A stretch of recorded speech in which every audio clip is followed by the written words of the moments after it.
crazy.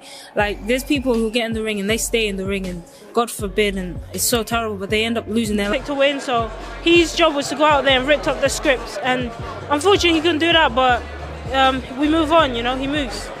Have you spoken to Daniel since? No, I haven't. I haven't spoken to Daniel since. Daniel Dubois. From heavyweight hope to boxing's punchline, Caroline Dubois didn't mince words. She made it clear Daniel's retirement isn't about health or timing. It's about being broken. Usyk didn't just beat him. He shattered his spirit. And Caroline... Brother, still someone I've seen grow up since he was a kid. I know how hard he's had to train and how hard my dad's pushed him. So I don't want to see him fail. I don't want to see him not succeed. And now that Caroline wasn't voicing concern as a sister, she was exposing a painful truth. Daniel didn't just lose. He mentally collapsed, and now he's running from the reality. Then came Stan Dubois, his own father, who didn't even bother with damage control. Stan basically dragged his son through the dirt with raw honesty. No filter, no fluff. Isn't good enough. Usyk's a great champion. He's the best in the world for a reason. You know your son very well. He's only 27. Yes, it's back to the drawing board. What do you believe is necessary now for him to come back and, you know, can be a two-time champion? Well, that's up to him. We'll have a chat and see what he wants to do. Do you know yet what you'd like him to do?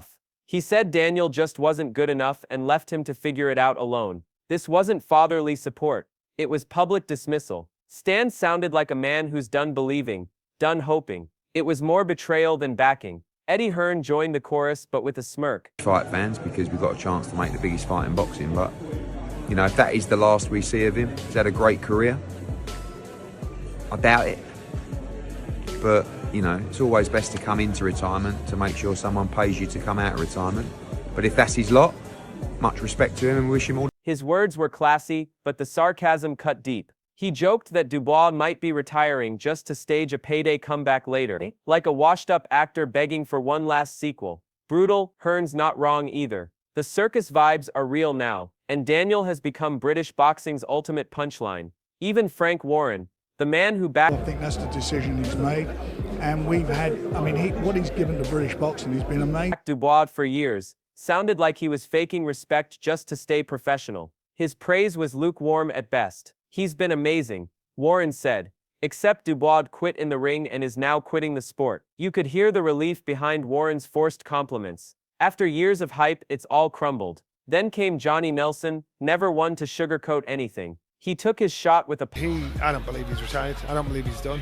I do believe he's probably polished kind of trolling. Pretending to give Daniel credit, he exposed the whole retirement saga as nothing but a circus. Bigger than the belt, please. Dubois isn't even bigger than his excuses. Nelson wasn't fooled, and neither are real fight fans. Frank Warren also lifted the curtain on the chaos behind the scenes. While others try to paint Daniel's exit as some tragic story, Warren hinted at the real picture, a mess of lawsuits, failed negotiations, and confusion. This isn't a noble exit. It's a PR disaster. And at the center of it all is Dubois, the fighter who gave up, not just in the ring but on the expectations placed on him. The fight was never going to happen, because the fire just wasn't there. The truth didn't just land, it detonated. Then Duke McKenzie stepped up and delivered one of the... Go forward, and some of the stuff that's come out since about people being, you know, the board being sued and something, and so forth, is just a non-runner.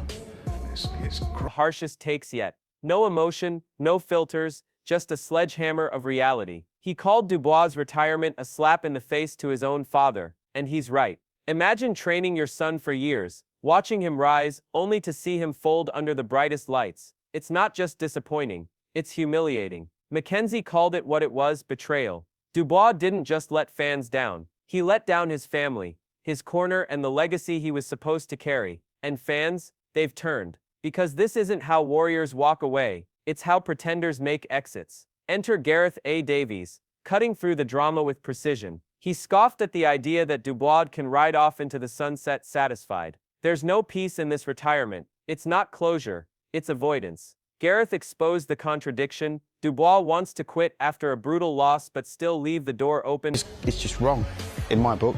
But you know what? I also think that, you know, what he's done, it's like a slap in the face for his dad. For a comeback. That's not how this works. You don't get knocked out, cry retirement, then casually stroll back into the title picture. Davies said what the boxing world's thinking. You can't quit on your shield, disappear, and expect fans to forget what they saw. This isn't a redemption arc. It's a collapse. Public, messy, and unforgettable. Daniel Dubois was once sold as the next big thing in British boxing. But after being broken in the ring and now broken by public opinion, that hype is gone. What's left is a fighter trying to escape the consequences of failure while his sister, father, promoter, pundits, and fans all watch the fall and weigh in with brutal honesty. Because in this sport, you either stand tall or get remembered for the moment you didn't. Dubois' retirement circus from fighter to faker, Gareth A. Deeply, and he wouldn't be satisfied walking away with a defeat. Even if he gets knocked out, he might take time to regather himself and come back. But, no, I don't see that as a... Davies didn't even bother to hide his doubt. When asked about Daniel Dubois' supposed retirement, he flat out said, "It's not believable." That quiet, "No, I don't see that," wasn't kindness. It was a polite way of saying what many are thinking. Dubois is done. This isn't about stepping away from the sport with dignity. That ship has sailed. What we're watching now is damage control dressed as drama. And Gareth wasn't finished. In the next clip, he doubles down. Hard. Not only is he questioning Dubois' exit, he's calling it what it might really be, a bluff. A cheap negotiation ploy. That's how far Dubois' credibility has fallen. When respected voices like Gareth openly speculate that your retirement is fake, meant to squeeze sympathy or secure a better payday, you've officially lost the locker room. This isn't about legacy anymore. It's theater. It's a PR stunt disguised as a retirement announcement. And Gareth's jab wasn't no indication that he was going to retire.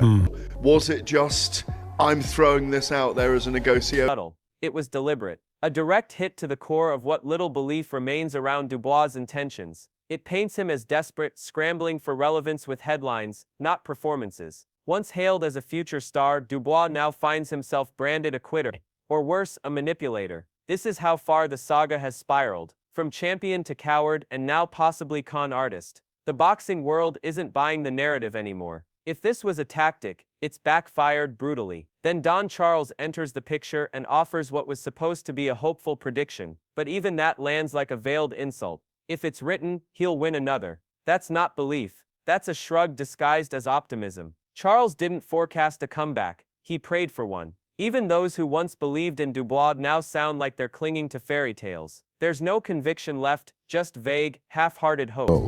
And he's already the world champion, lost it.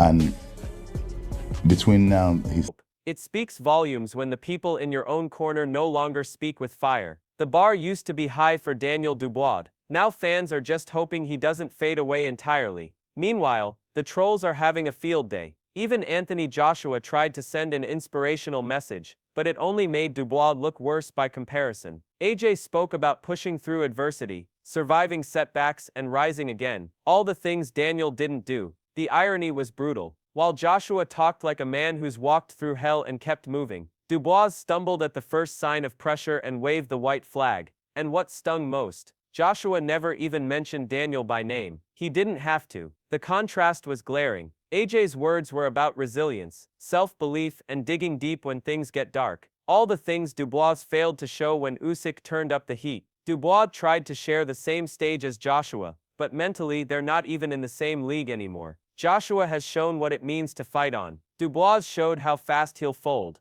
To make matters worse, Dubois ran riding with me. What a roller coaster journey. But you know what the problem is that it's far from over yet. You know, we've done it once, we've done it twice. Doing it a third time hasn't been easy, but I believe it's something I can achieve. It's about making the right steps forward, working hard, improving, and it's got to come from here. Randomly jumped into a stay clean monologue, preaching discipline and focus, completely unprompted. No one was questioning his supplements. No one asked for a speech on clean living. It felt like a bizarre, out-of-touch attempt to remind fans that he's still professional. But that wasn't the issue. The issue was heart, fight, grit. And that's where Dubois keeps falling short. While real warriors battle through setbacks and earn their stripes in blood and sweat, Dubois is trying to rewrite his story through press clips, retirement teases, and hollow declarations. But the boxing world sees through it. This isn't the end of a chapter. It's the unraveling of a carefully marketed myth. And unless something dramatic changes, Daniel Dubois will be remembered not for what he did, but for what he refused to face when it mattered most. Daniel Dubois, exposed, embarrassed, and on the brink. Everyone's questioning Daniel Dubois now, his heart, his chin, his will to fight when it actually matters. And when he tried to pivot the narrative with cliché lines about hard work and dedication, it only made things worse. It didn't sound authentic. It sounded robotic.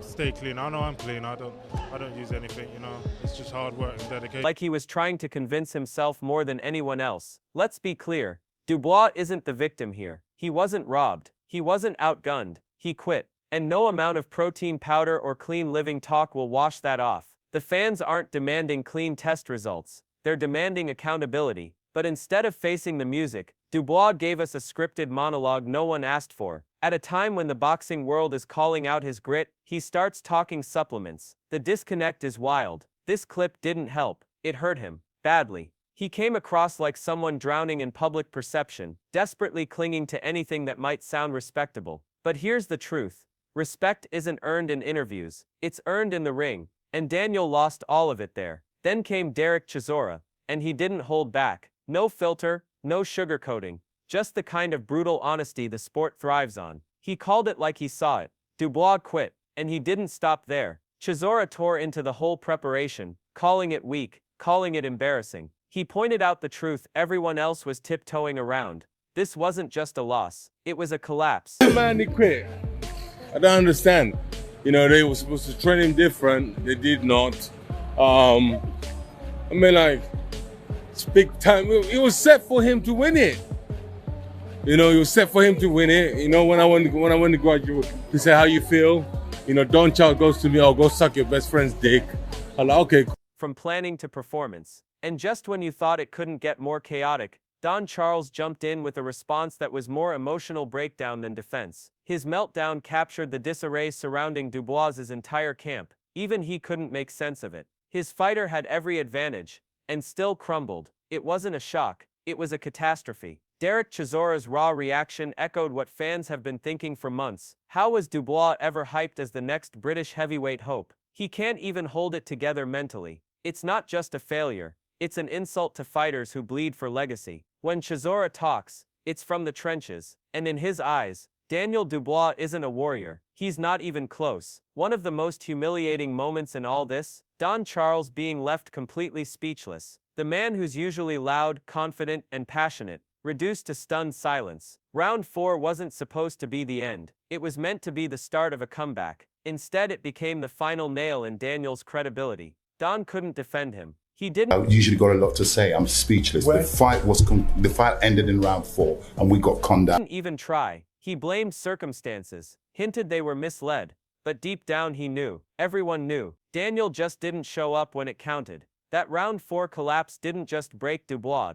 It broke Don Charles too. For a coach, seeing your fighter fold like that without going to war is the worst kind of heartbreak. This wasn't bravery. This wasn't misfortune. This was the night everyone stopped believing, not just in Daniel's talent, but in his spirit. The tone wasn't rage anymore. It was defeat. Quiet, hopeless, devastating defeat. And just when you thought the backlash had peaked, in came the legends and insiders. Dubois' sister exposed the mental collapse. His own father gave a brutally honest dose of reality. And the rest, Johnny Nelson, Eddie Hearn, Chisora, piled on with unforgiving truth. One after another, they stripped away the illusion that Daniel was ever next up. That dream is over. This isn't about potential anymore. It's about damage. About disgrace. Retiring at 27, that's not a decision. That's a surrender. And the way he's trying to repackage it as some sort of spiritual cleanse, it's laughable. The fans see through it. The fighters mock it. Even his own team doesn't know what to say anymore. Meanwhile, the heavyweight division keeps moving. Usyk is in a different universe. Joshua has walked through hell and come out stronger. He's battle-tested, mentally unshakable, levels above. Dubois, in contrast, quit when it got rough, and now